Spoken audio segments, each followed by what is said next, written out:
Las historias no solo se escriben, se conversan. En cada palabra, en cada pausa, en cada risa compartida hay un universo esperando ser explorado.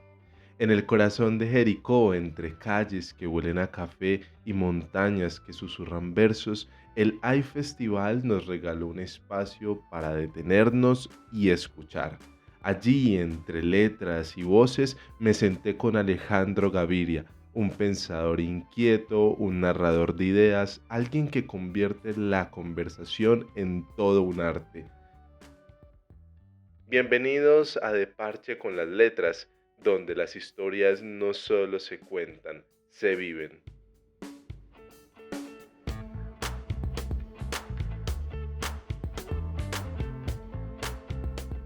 Primero, gracias por la invitación, gracias por tus palabras y un saludo a la audiencia, a estos podcasts que uno tira como a ese océano de lo digital y a los oyentes y a todos. Un abrazo fuerte, de verdad, y gracias por la invitación. Alejandro, hablemos de ese primer espacio que es la universidad, la academia. Usted no estuvo acostumbrados como rector de la Universidad de los Andes a escuchar unos discursos que nos dejaban pensando todo el día. De allí también sacó un libro y realmente para mí como lector es muy importante comprender cómo esos discursos no solamente están cargados de conocimiento, sino también de poesía. Es un género peligroso los discursos. Me gustaba leerlos en las ceremonias de grado, había un sentimiento especial. Es un día sobre todo para los padres de familia, para los estudiantes también, pero los padres de familia. Los trataba de hacer con cuidado, de cuidar las palabras, los escribía, los dejaba reposar por unos días y los volví a reescribir un poco. Después publiqué en este libro en defensa del humanismo algunos de esos discursos. Tenía también cierto pudor, ¿no? Como cierto miedo a la grandilocuencia en esos escenarios. Me gustaba la poesía, ponerla ahí y celebrarla de alguna manera también, porque es un momento en la vida donde yo creo que existía esa sensibilidad para la poesía. También le confieso algo, se me han olvidado todos. Ha pasado tanto en mi vida que ya no recuerdo muy bien qué fue lo que diablos dije, ¿no? Alejandro, también ahorita que usted hablaba de poesía, le confieso que me pasaba algo y es que me acordaba mucho en defensa del humanismo ese momento en el que mi profesor llegaba a la clase leyendo un poema. Siempre lo hacía así. Así empezaba la clase. Así empezaba la ¿Y era clase. un profesor de qué materia? De clásica, de literatura No. clásica. Y yo pienso que usted es de esas personas que todos los días se lee un poema, que todos los días carga un libro para leerse un poema. Pues casi me gusta ahí, por ejemplo, ahora aquí, que estamos en Jericó, en una maleta que tengo, ahí tengo un libro de poesía. No sabía que estaba ahí. Y anoche lo leí, no para empezar el día, pero anoche sí. Me gusta esa compañía de la poesía, de los libros. Compañía que está ahí, no necesariamente para leerla, puede darse el momento. Sí, me gusta la compañía de la poesía, debo decirlo de esa manera. Alejandro, su particularidad como profesor, ¿cómo le gusta a usted iniciar la clase? ¿Cómo le gusta a usted impartir su conocimiento? ¿Cómo se asegura usted de que sus estudiantes todos estén comprendiendo, por lo menos que su mensaje esté siendo transmitido de la mejor manera? Hablemos del Alejandro profesor. He reflexionado sobre eso. Fui profesor muchos años.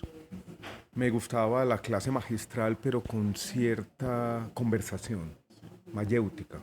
O sea, interrumpir y darles la palabra a los estudiantes. Tenía un temor, que no me estuvieran entendiendo, que es un temor que tengo parecido cuando escribo. Por eso me gusta mucho preguntar. Tengo ciertas manías pedagógicas. Me gusta en la mitad de la clase dar un paso atrás y decir, voy a hacer una síntesis, voy a hacer un resumen. Uno, dos, 3A, 3B y 4. Así vamos, viene lo otro. Y después volver a hacer lo mismo en la clase. O sea, me gusta el orden, me gusta llevar el argumento, me gusta que, sobre todo cuando uno enseña algo técnico, yo fui profesor de econometría y teoría de juegos, ir llevando el argumento paso a paso. Me gusta a veces al final salirme de eso y mezclar esto con una reflexión más sobre para qué sirve, sobre la vida. He reflexionado también de los errores que cometí como profesor. esa tendencia que tenemos muchos profesores a enamorarnos demasiado fácil de los buenos estudiantes y olvidar el del 3,5, que es donde podemos tener más impacto. Eso me ha pasado también. Creo que pasé mucho tiempo en deducciones algebraicas y tratando de presentarles a los estudiantes lo que ya estaba en los libros. Pude haber sido un profesor que dialogaba un poco más sobre, bueno, este material técnico, para qué es, cómo se relaciona con las grandes preguntas, por ejemplo, de la política pública. Pero, en resumen, me gustaba ser profesor. Me gusta el ambiente del aula de clase. Me siento allí feliz. Una de las cosas bonitas que le pasan a los profesores es encontrarse de nuevo con los estudiantes. Y uno se da cuenta que ser buen profesor o tratar de serlo para mucha gente es algo entrañable, es algo que recuerdan con cariño. Ya he hablado mucho y creo que soy muy insistente en esas dos vertientes de poesía y conocimiento. Esto porque lo noto mucho en sus libros, en su literatura. Además, tenemos a un Alejandro profesor, pero también a un Alejandro que quizá puede ser muy técnico. Entonces sí quiero que ahondemos mucho en esas dos vertientes, poesía y conocimiento, que creo que a su vez se conjugan. Creo que el resultado de la poesía siempre va a ser el conocimiento, Alejandro. A mí a veces cuando me preguntan una pregunta que no me gusta responder es sobre temas de liderazgo, por ejemplo, porque nunca lo he entronizado, me gusta decir poeta e ingeniero. O sea, poeta quien articula una visión e ingeniero quien en el conocimiento trata de plantear soluciones concretas para problemas concretos, por ejemplo, en la función pública. Me gustan esas dos. Voy a hacer un pequeño paréntesis aquí del Festival de Jericó, de un pensamiento que tuve ayer.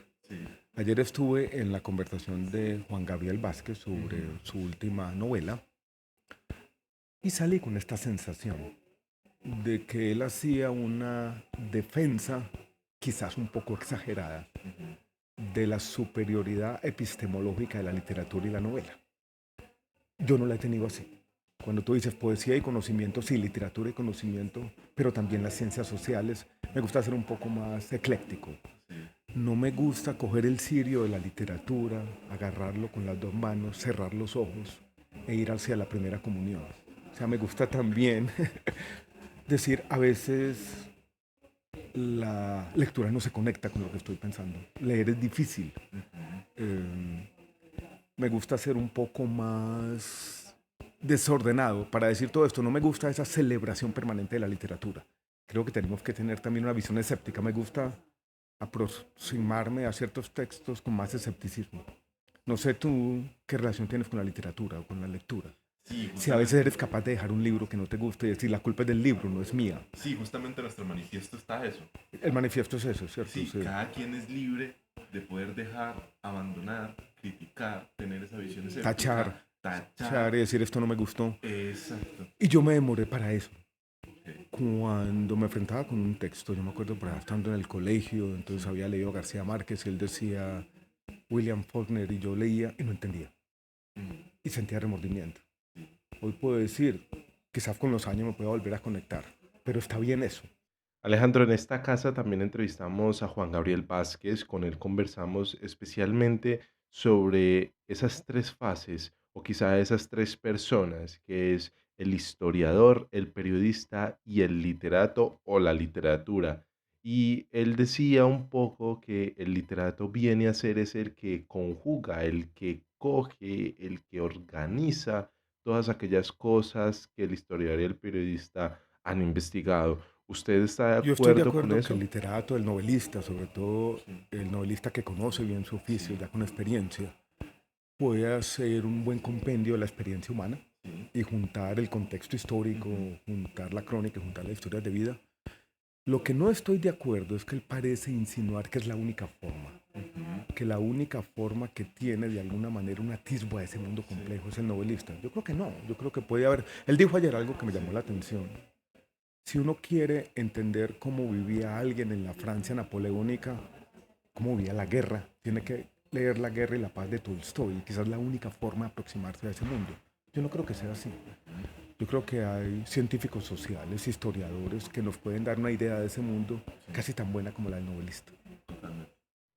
Alejandro, yo quiero subrayar esto que usted dice del poeta, porque me acuerdo mucho en literatura clásica cuando hablamos del poeta, quien tiene una conexión con los dioses, pero también con la polis. Yo veo en usted mucho también esa conexión con lo político, con lo social. Hablemos un poco de ese aspecto también de Alejandro Gaviria. Creo que Borges dijo que poeta, Homero era el hacedor. Entonces esos dos mundos no estaban separados, que me parece interesante. ¿Puede la poesía, es una pregunta que tú haces duro, tener algo que decir para un funcionario para tomar decisiones en un mundo difícil donde parecemos estar en esta época de locura, donde no es la poesía, es casi que ni la razón tuviera espacio en la política? Yo sigo creyendo que sí. Yo sigo creyendo que es cierta visión de la realidad, cierto sentido incluso de lo trágico, sirve para tomar decisiones y para tomar mejores decisiones. Que quien enfrenta los dilemas públicos tiene que ser una persona que toma decisiones y habita el mundo de la acción. No puede ser simplemente una persona hamletiana dudando todo el tiempo. Uno tiene que transmitir ciertas certezas también. Pero hay momentos de introspección y la poesía puede tener allí un espacio. Sí Así lo lo he hace, tratado yo de practicar. totalmente. Puede parecer utópico, desconectado, pero creo eso y lo creo casi axiomáticamente, como una cosa que no voy a poner en cuestión, en la que voy a creer, porque sí. Y mire, Alejandro, que yo le quiero hacer una pregunta del mundo de hoy. ¿Usted cree que Gustavo Petro es una figura Yo hamletiana? creo que hay un lado trágico en él Sí, eh, que él no reconoce. A él no le gusta la visión trágica de las políticas públicas, esta idea de que uno cambia un problema por otro, esta idea de que no todo puede reducirse a una pelea entre el bien y el mal, o como él lo pone, entre la codicia y la solidaridad. Esta idea de ser un justiciero permanente que a veces yo veía en él, o veo en él todavía, lo lleva a lo que está ocurriendo, ¿no? Que parece tener un deseo grande de justicia, pero está perdiendo los instrumentos incluso para hacer lo más básico. sí. Entonces se convierte como en una figura retórica, que describe un mundo que se presenta a sí mismo como profeta y Mesías, pero no pasa mucho. Totalmente. Eso parece algo trágico. Y yo quiero preguntarle sobre su paso por el Ministerio de Educación, Creo Fugaz. porque yo creo, Alejandro, y me atrevo a decirlo de esta manera, yo creo que todos teníamos, por muchos desacuerdos que tuviéramos con la llegada de Gustavo Petro al poder, teníamos una confianza en usted, en su figura, en su conocimiento, en su experiencia. O sea que yo tenía un miedo de eso, ya lo voy a decir por qué. bien, pues. No, primero porque sí Sí, hubo eso, yo sentí eso cuando me nombraron, que mucha gente dijo, viene de la Universidad de los Andes, hay aquí un acuerdo parcial entre personas que piensan diferente, puede haber una oportunidad. se nos arregló el gobierno. Yo tenía el siguiente problema, es que yo conocía que era el Ministerio de Educación y yo sabía que el margen de maniobra de un ministro de Educación era poco. Ok, Porque el ministro de Educación tiene dos partes, una la educación preescolar básica y media y otra educación superior. sí, En la educación preescolar básica y media el sistema de educación colombiano es muy descentralizado. sí, Hay una cosa que llama el Sistema General de Participación, es una bolsa, tú le giras los recursos a las entidades territoriales certificadas.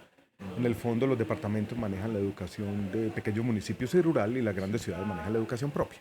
Pero tú giras esa plata, se paga la nómina de los maestros y ese es el 95% de la historia. Del otro lado, hay una ley 30 sí.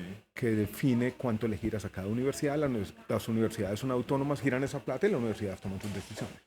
Lo que queda en el centro no es tan grande. Entonces yo decía, ¿cómo esa inercia del institucional puede hacerse compatible con estas grandes expectativas?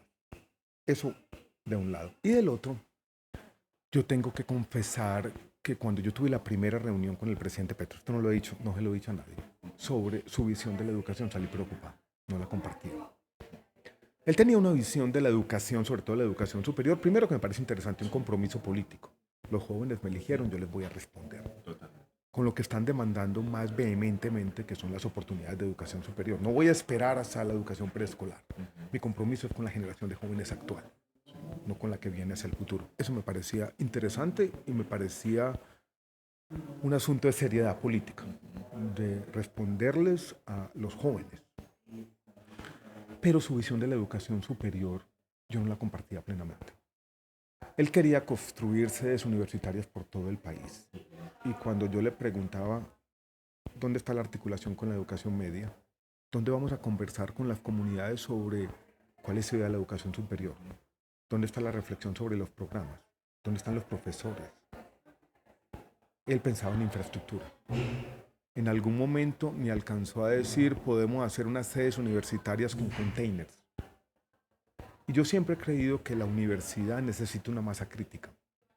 La universidad es de alguna manera una institución que se parece a un gran convento donde usted junta personas que se quieren esconder un poquito del mundo, pero es esa juntanza. Los economistas hablamos de externalidades de capital humano. Tú y yo somos dos personas que nos gusta leer. Juntándonos nos vamos a multiplicar, hay unas sinergias. Y si tú haces una sede universitaria donde no hay mucho de esa conversación, donde no hay una universidad, simplemente unos profesores itinerantes que llegan a dictar una clase en unos containers, eso no lo llamo una universidad. La universidad necesita cierta centralización. Las grandes universidades son lugares que no son itinerantes. Y esa conversación nunca se desató, nunca ocurrió plenamente en sus componentes más esenciales, por lo que pasó, porque la conversación política se fue hacia otro lado. Y el otro lado parece ser la reforma a la salud, pero en el fondo no era la reforma a la salud. Era si lo que él llamaba el progresismo y lo que yo llamaba una aproximación más liberal, que es un poco más escéptica, podían gobernar juntos. Y rápidamente, por razones de parte y parte, esa idea de un acuerdo político entre liberalismo y progresismo fue barato. Yo quiero preguntarle sobre esa sinergia desde lo cultural, lo social, porque yo siento que nosotros tenemos como colombianos un palo en la rueda en este aspecto. Quiero que hablemos un poco sobre esa juntanza. ¿Qué nos puede decir usted sobre eso? Yo creo que ¿O qué Colombia... retos tenemos? Tenemos retos, pero yo creo que en Colombia, desde abajo sobre todo, están surgiendo muchas comunidades.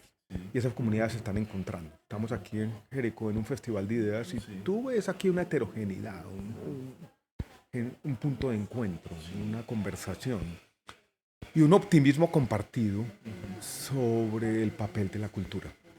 Cuando venía para acá, la periodista Ana Cristina Restrepo me dijo, le quiero hacer una pregunta. Y yo le dije, bueno, grábeme. Y la pregunta era, ¿cree usted que la cultura, la literatura, los libros puede cumplir un papel en la formación de mejores ciudadanos? Y yo iba a empezar a responder y dije, no, déjeme pensar. Es una pregunta muy difícil. ¿Estamos cambiando el mundo? ¿Esto es resistencia o es consuelo? ¿Esto es simplemente una idea de unos pocos a quienes nos gustan los libros o es algo que puede transformar más la sociedad? Yo quiero que sea lo segundo. Pero no sé empíricamente si sí es así. Pero voy a seguir manteniendo ese optimismo sobre el papel de la cultura, de la educación, en transformar algunas partes de la sociedad. Y creo que la gente está leyendo en todo caso. Y este podcast es un síntoma de eso. Así es. De que ustedes creen en la cultura, le están llegando a gente y vamos a ir cambiando el mundo poco a poco. Totalmente. Alejandro Gaviria, usted nos ha permitido conocer su biblioteca. Y yo tengo una curiosidad como lector. Sí, yo he hablado por ahí de mi biblioteca, sí, no sé por qué, pero bueno, sí. No, ahí está, sí. Sí. Y me parece que usted nos ha llevado a ese espacio tan íntimo, que es la biblioteca, es el acercarse, tan íntimo y a la vez tan diverso y tan amplio, ¿no? Tan de puertas abiertas. Sí, porque es una colección como, no de lo que uno lee, sino de lo que quiere leer a veces también. Y usted nos ha mostrado unos libros, unas historias también muy recónditas. Este libro tiene la firma de X. Yo quiero que nos cuente una historia en particular de alguno de sus libros. Hay una que he contado varias veces, pero yo creo que vale la pena contarla. Sí. A mí me gustan Los viajes de Gulliver de Jonathan Swift, un clásico. Jonathan Swift era un misántropo y escribió un libro contrario a sus intenciones, de amor a la humanidad. Y yo empecé a leer, leí un muy buen ensayo de George Orwell sobre él y dije, quiero volver a leerlo y quiero leerlo en una edición especial, como bonita. Entonces me metí a una página de internet que conecta librerías de libros viejos en todo el mundo y me encontré con una cosa muy rara. Y es que la primera edición de ese libro, publicada en 1726, estaba disponible para comprarla y valía apenas $100. Podría valer $5.000, $10.000. Y yo la compré. La compré y está muy barata en una pequeña librería de un pueblo al sur de Chicago, en el estado de Illinois, en Estados Unidos. Pasaron 2, 3 meses y nunca llegó el libro. Y yo pensé, no es el primer huevón que engañan en internet. Me tumbaron, sí. Otros 3 meses y llegó el libro. Y el libro llegó con una carta. Era una carta escrita en un papel color morado. Lo voy a decir de esta manera, como una caligrafía de otros tiempos. Uno ve, la gente ya no escribe así. Ya no escribe así. Y la carta decía lo siguiente. El librero se había encontrado este libro en una compra que hizo en una caja. Como en algún momento compró una caja que decía Viajes Fantásticos y ahí estaba. Eran 2 volúmenes, este era el primer volumen. Son los viajes más famosos. Y dijo que lo había comprado hace muchos años y que ahí estuvo, siempre con él, nunca lo vendió. Y que él sabía que me lo estaba regalando, que el precio de mercado era mucho, mucho, mucho mayor de los $100 que yo había pagado. Pero aquí viene la parte más dramática. Dijo, yo estoy muriendo de cáncer y solo me queda una ilusión, una colección de estampillas que estoy haciendo con mi nieto. Y quiero que usted me mande unas estampillas de su país, de Colombia, de los años 20. Yo había estado con mi esposa en Bogotá en la carrera 15, había visto un pequeño local días antes de esa vaina que creo que se llama filatelia, que se está acabando, ¿no? Uno de esos mundos que se está yendo para siempre. Y allá fui, compré unas estampillas y las mandé. Fin de la historia. Nunca pasé más. Escribí sobre eso un poco cuando yo escribí Hoy es siempre todavía. Sí, okay. Mi libro sobre cáncer cuenta una partecita de esta historia. ¿Y no nos va a plantear más? ¿No podría haber una novela respecto a eso? No sé. ¿Sabe qué me gustaría? Que tuviéramos el libro aquí. El libro tiene como una pasta, una cubierta de madera y tocarlo para que quienes oyen el podcast oyeran el sonido. Eso me gustaría. Sí, es una historia fuerte. Y es una historia sobre que pasa lo siguiente, que es un tema de la literatura. No es que no conozcamos el final, que nunca lo vamos a conocer. No sé si le llegaron las estampillas, probablemente ya murió. No sé si el nieto las tiene. No sé si del otro lado están contando la parte de la historia que vieron desde allá. No sé qué hacer con ese libro. Regalárselo a una biblioteca con esta historia. Lo que he pensado es escribirla, ponerla en el libro, doblar el papel, no decirle a nadie y que alguien la desentierre en una especie de arqueología futura y pueda seguirla contando. Qué bonito. Alejandro, para finalizar, una conversa muy buena y se le va el tiempo. ¿Cuánto llevamos ya? Profe Alejandro, definitivamente usted habla muy bueno. Estas conversaciones han sido muy buenas. Especialmente yo creo que con usted nos hemos centrado en diferentes aspectos, no solamente de los libros, sino también a nivel social y cultural. Pero quiero finalizar con una pregunta respecto a qué siente usted al leer. Es una pregunta que hemos venido haciendo en todas estas entrevistas aquí en Jericó. ¿Qué pasa por su mente, por su corazón cuando usted se encuentra con ese libro en un momento tan íntimo? Te hago una pregunta antes.